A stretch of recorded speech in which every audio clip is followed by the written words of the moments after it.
full EDP 445 documentary in 5 minutes.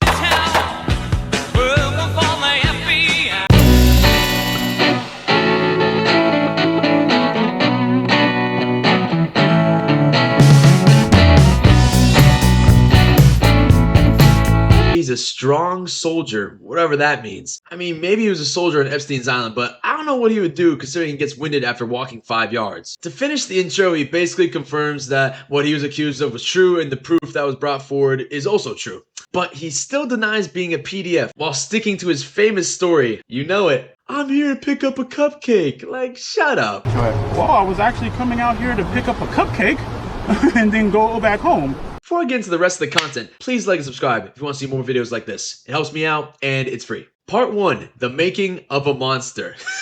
Okay, this so-called making of a monster was basically him talking about how great his childhood was and then saying he now hates women because one singular chick in high school kindly rejected him. It's me actually fucking bitches.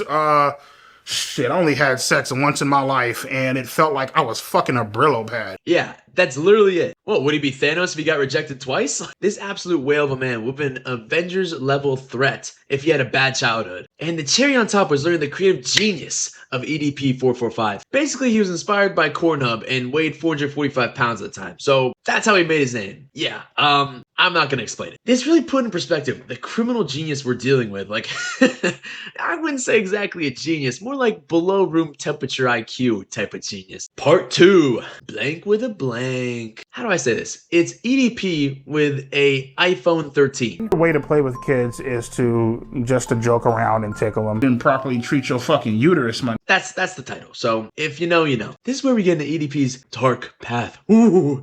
And for some reason, the actor playing EDP has his shirt off the whole time. Like, it's disturbing. Like, and he's as fat as EDP. So you can imagine that. Actually, don't imagine it. It cost me some brain cells. So for your own sake, don't do it. And yeah, he had his shirt off the whole time while imitating certain actions for most of the chapter. So I'll leave that to your imagination. I genuinely might sue the director because that shit was unbearable. They go into detail about what EDP was saying in these messages. Eventually, we get to Alex Rosen exposing him. Oh, where Alex Rosen lives. That was address. You know exactly where he lives.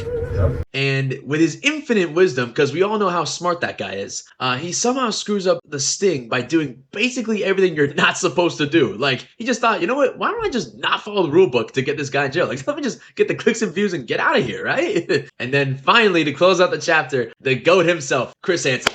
Yep, shows up and makes a fool out of EDP. Well, it's not, to be fair, it's not that hard to make a fool out of EDP. You could literally sit there in silence and EDP would find some way, somehow, to make a fool of himself. Part 3, another very Ford title. For this one, it was EDP has a iPhone 15. I think you get the idea. Dude, it's basically part 2 again with a different victim, except this time, instead of Alex Rosen screwing things up, it's Gideon and his friend Skeeter. Yeah. Finally, EDP says the reason he didn't go to jail was because God saved him. And I think we can all say for certainty that it was not God, it was the devil that helped him escape. Part 4, the final days of EDP. Did we really need a chapter for this? It doesn't take a genius to figure out that the guy who could single-handedly sink the Titanic isn't doing very well health-wise. To sum it up, he has kidney failure and is receiving psychiatric treatment. I mean, I don't know why anyone would waste their time on this guy because he just needs to go to jail. Period. End of story. Then he starts rambling about how he hates women because he can't get a girlfriend. Yeah, just classic hates women because he can't get a girlfriend, guys. And creates a list of the so-called bitches of YouTube. Headlined by Gideon, Keemstar, and Penguin Zero. There's more. Surprise, surprise, he found a girlfriend. Yes, ladies and gentlemen, he dated her for over a year. I know. I'm just as shocked as you guys.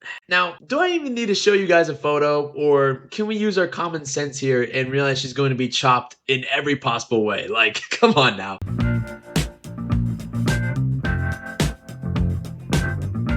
After showing off his absolute trophy of a girlfriend, he repeatedly has to explain in very vulgar ways why he is not gay. Explicitly says it many, many times. Grindr is gay as fuck. I do not use that fucking...